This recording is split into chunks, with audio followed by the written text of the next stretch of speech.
Pessoal, eu fico vendo hoje dentro da igreja que, infelizmente, muitas pessoas não sabem lidar com certos tipos de pessoas dentro da igreja. E como você leu no título do vídeo, eu tô falando de cristãos safados, vagabundos, pilantras. Não é cristão pecador, porque pecador eu e você também somos. Eu tô falando de cristãos e crentes que pecam na maior cara de pau. Estão sem vergonha mesmo. Vagabundo!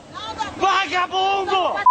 E para começar essa conversa, eu vou contar para vocês uma situação que aconteceu comigo há um tempo atrás, numa antiga igreja que eu participava. Tinha um cara na minha igreja, o cara era totalmente safado, sem vergonha, era uma verdadeira fonte de mau testemunho. E o cara era tão pilantra e vagabundo que ele ficava olhando para as mulheres lá da igreja, na maior cara de pau, e quando raramente alguém falava alguma coisa, o cara respondia no deboche: ué, eu tô apreciando o que Deus fez. E eu já vi ele fazendo isso. E o que me deixava confuso e com muita raiva é que eu via que as pessoas realmente sabiam quem ele era, mas ninguém falava nada, como se nada tivesse acontecido. E quando eu vi esse sujeito lá no altar da igreja tocando os instrumentos lá, enquanto a igreja cultuava a Deus, isso me matava com a falta de temor desse cara. Até que um dia eu não aguentei os maus testemunhos que esse cara fazia, eu fui falar com o meu líder. Só que o ingênuo Marcos, o bobão aqui, pensava que pela liderança tem muitas tarefas, muito ocupado com muita coisa da igreja, não sabia o que estava acontecendo, mas já sabiam. Sabe de nada, inocente!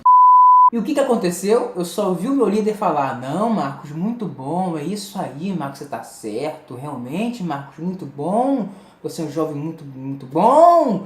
E pronto, ficou só no muito bom. E ninguém faz nada quanto a isso. E depois de contar essa história vergonhosa pra vocês aqui, vamos ler 1 Coríntios capítulo 5. Eu vou pular alguns versículos, mas não vou mudar o sentido do texto, tá? Eu até aconselho vocês a lerem o capítulo 5 todo, porque são só 13 versículos, você lê muito rápido isso. Por toda parte se ouve que há imoralidade entre vocês, imoralidade que não ocorre nem entre os pagãos, a ponto de alguém de vocês possuir a mulher de seu pai. E vocês estão orgulhosos. Não deviam, porém, estar cheios de tristeza e expulsar da comunhão aquele que fez isso? Entreguem esse homem a Satanás, para que o corpo seja destruído e seu espírito seja salvo do dia do Senhor. O orgulho de vocês não é bom. Vocês não sabem que um pouco de fermento faz toda a massa ficar fermentada? Livrem-se do fermento velho, para que sejam massa nova e sem fermento, como realmente são. Já lhes disse por carta que vocês não devem associar-se com pessoas imorais. Com isso, não me refiro aos imorais deste mundo, nem aos avarentos, aos ladrões ou aos idólatras. Se assim fosse, vocês precisariam sair deste mundo. Mas agora estou lhes descrevendo que não devem associar-se com qualquer que, dizendo-se irmão, seja imoral, avarento, idólatra, caluniador, alcoólatra ou ladrão. Com tais pessoas vocês nem devem comer. Pois como haveria eu de julgar os de fora da igreja? Não devem vocês julgar os que estão dentro? Deus julgará os de fora. Expulsem esse perverso do meio de vocês. Vocês entenderam por que é perigoso e tão errado manter uma pessoa dessa na comunhão da igreja? Porque, primeiro ponto, tanto criança, até mesmo como um adulto, nós somos influenciados. E uma pessoa com um comportamento tão imoral e pecaminoso desse jeito, querendo ou não, vai influenciar negativamente as pessoas que estão em volta dele. Porque pessoas que estão no início da caminhada com Cristo, pessoas que estão fracas por algum motivo, são antigas, mas estão fracas por algum motivo, vão ser influenciados por essa pessoa e vão cada vez mais se afastar de Deus. E sabe por quê? Porque infelizmente é muito mais fácil alguém ser influenciado pelo mal do que ser influenciada pelo bem, porque nossa carne já tem tendência a se afastar de Deus. E outra, gente, pelo amor de Deus, não tem que ter 30 anos de igreja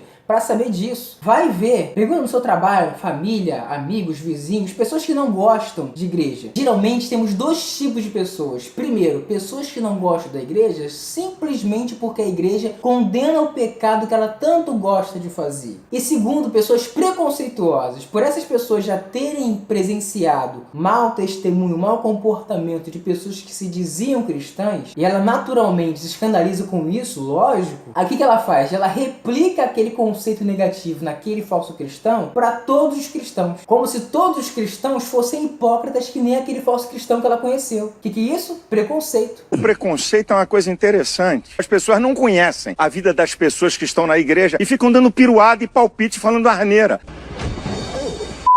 Entende como é que é destrutivo tanto para as pessoas de fora como para a própria igreja, manter na comunhão da igreja uma pessoa com um comportamento desse? E segundo ponto, que na realidade algumas pessoas podem se escandalizar na hora de ler esse versículo, que eu vou admitir, eu também me escandalizei na hora, que é o versículo 5, entreguem esse homem a Satanás para que o corpo seja destruído e seu espírito seja salvo no dia do Senhor. É aí que tá, porque por mais duro que isso pareça, isso não é nenhuma maldade, pelo contrário, é que tem certos tipos de pessoas que são tão orgulhosos, têm um coração tão duro para aceitar e receber a mensagem do evangelho, que ela tem que comer o pão que o diabo amassou, para ela realmente quebrantar aquele coração de pedra dela, para ela realmente reconhecer que só Jesus é o único caminho. Gente, é fácil ver esse tipo de testemunho na igreja, tanto de pastores conhecidos, cantores conhecidos, e até mesmo de pessoas simples. Às vezes a pessoa tem que chegar ao ponto de morar na rua, de ser escrava de prostituição, de bebida, de drogas, ou ter uma doença bem séria, um acidente gravíssimo, para depois aquele coração ser tão quebrado para ele aceitar Jesus, de reconhecer que realmente ele sem Deus é nada. E, infelizmente tem pessoas que pelo seu gênio tem que ser assim. É difícil no princípio entender isso, mas tudo isso é bom até mesmo para aquele cristão que é falso, que é sem vergonha, que está dentro da igreja. Até para ele isso é bom. Aí pensa comigo, se ele nunca for disciplinado, se ele ainda realmente se manter na comunhão da igreja, porque ele ainda tem uma certa função, então é pior ainda. Se ninguém nunca condenar o pecado dele, ele vai mudar para quê? Porque para ele tá ótimo, não tem por que mudar. E sabe o que tá acontecendo? Ele tá dando passos largos ao inferno sem perceber. Então, por mais duro que isso pareça, isso é uma prova de amor até mesmo para ele.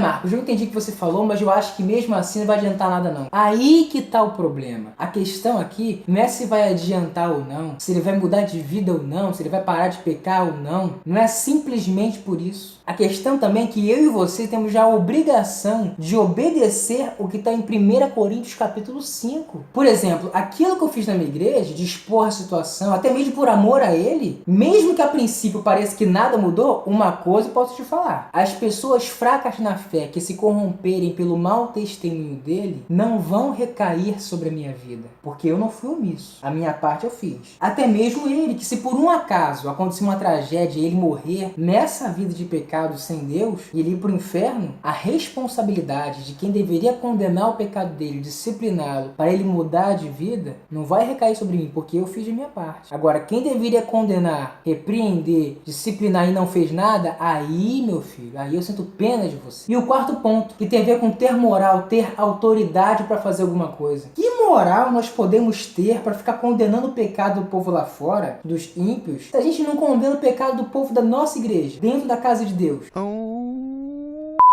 Eu espero que essa mensagem tenha sido útil para você, que você tenha coragem para condenar o pecado com ousadia e sabedoria. Até a próxima, fica com Deus.